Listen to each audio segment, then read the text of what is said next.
복에 대한 말씀 암송 기도와 암송 찬양. 잠언 11장 26절 말씀. 곡식을 내놓지 아니하는 자는 백성에게 저주를 받을 것이나 파는 자는 그의 머리에 복이 임하리라. 곡식을 내놓지 아니하는 자는 백성에게 저주를 받을 것이나 파는 자는 그의 머리에 복이 임하리이다.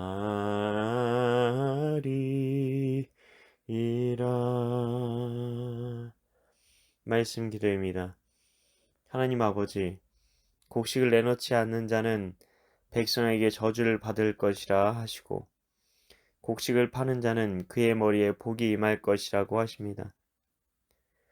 곡식을 내놓지 않는 경우는 가격을 올려 받으려고 하거나 아니면 자기만 살려고 하는 그런 경우가 될 것 같은데요. 자기만 잘 먹고 잘 살려는 사람들이 더 잘 먹고 잘 사는 시대 같은데, 그리고 하나님께서는 그런 사람들에 대해 별로 관심도 없으신 것 같은데, 하나님께서 세상의 악에 대해 다스리고 계신 것처럼 말씀하시는 근거는 무엇인가요? 우리는 하나님의 섭리에 대해 말을 합니다. 하나님께서 모든 것을 주관하시니 다 잘 될 것이라고. 그런데 하나님께서는 잘 되는 인생이 아니라 내 인생에 아무 관심도 없으신 것 같을 때가 참 많은 것 같습니다. 그런데 이런 것을 섭리라고 할 수 있다니요. 교회에서도 하나님께서 예뻐하시는 사람만 복을 주시는 것 같고, 나같이 믿음도 없는 사람은 그냥 하나님의 벌이나 안 받았으면 좋겠다고 생각이 됩니다. 우리는 하나님의 선하심과 자비하심, 인자하심 같은 것이 안 믿어질 때가 솔직히 많다는 겁니다. 특히 인생에서 어려운 시련들을 겪어본 분들은 그런 경우가 많다는 겁니다. 한때 기독교가 전 세계적인 영향력을 미치던 때가 있었습니다. 그때 사람들은 의문을 갖게 됩니다. 거의 전 세계적인 의문이었습니다. 하나님께서 살아계시다면 왜 수수방관하시는가? 그들은 교회에서 배운 방법대로 금식하며 기도도 해보았을 것입니다. 하나님께 우리가 지은 우상숭배의 죄악들을 용서해 주시옵소서 기도도 해보았을 겁니다. 그런데 하늘은 침묵하는 것 같고 도저히 이해가 되지 않는 끔찍한 일들이 전 세계적으로 벌어지고 나의 가정에도 불행한 일들이 벌어지는 겁니다. 특히 세계대전 때 그런 일들을 전 세계적으로 겪게 되었습니다. 그래서 많은 사람들이 하나님께서 살아계실 리가 없다는 결론을 내리게 됩니다. 우리는 어떻습니까?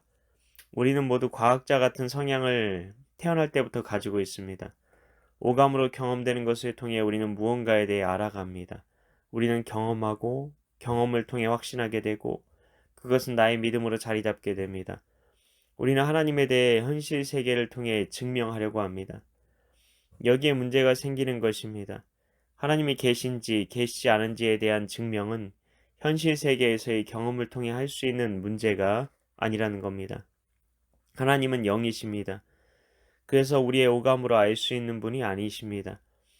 그러나 하나님께서 우리에게 영을 주셨습니다. 우리는 영적인 존재이기 때문에 영으로 하나님을 만날 수 있는 것입니다. 우리에게 영이 주어진 이유가 바로 이 때문입니다. 동물에게는 영이 없습니다. 영은 하나님께서 자신의 대리자로 지으신 인간에게만 주신 것입니다. 그래서 인간만이 이 세상과 하나님 사이에 가교 역할을 할 수 있는 것입니다. 하나님께서는 축복과 저주라는 떡과 매를 가지고 우리를 어린아이같이 훈육하고 계십니다. 이것을 초등교사라고 말씀하십니다. 옛 언약은 초등교사와 같은 것입니다. 어린아이 때 주어진 것이 옛 언약입니다. 그러나 새 언약의 시대에는 성령님께서 우리 심령에 오셔서 우리에게 친히 말씀하십니다. 우리의 마음을 부드럽게 변화시켜 주셔서 하나님 말씀의 떡과 매가 아니라 하나님을 사랑하기 때문에 하나님 말씀에 순종하게 됩니다.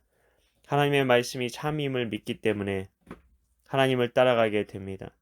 하나님께서 오죽하면 백성들은 생각도 하지 않고 자기들 배만 불리고 자기 호주머니만 채우려는 사람들에 대해 뭐라고 하셨을까요? 마치 협박하는 것처럼 보이게 써 놓으셨습니다.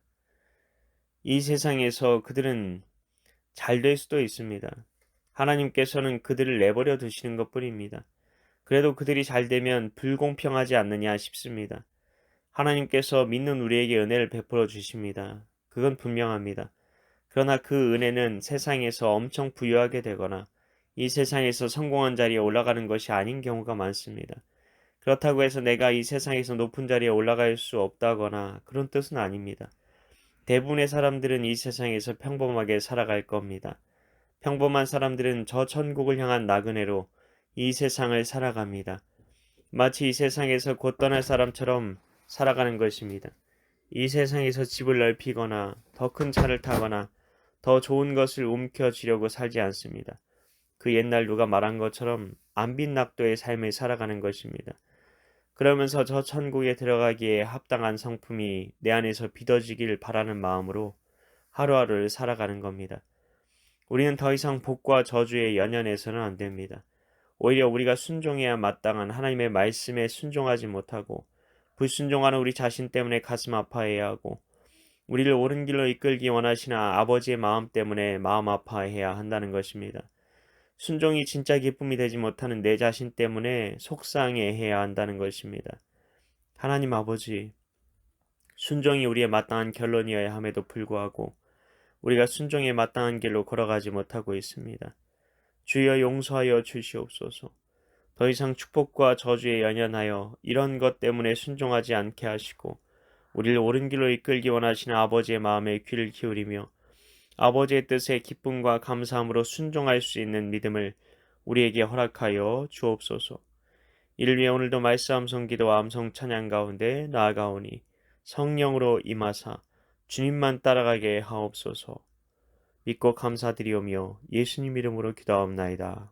아멘.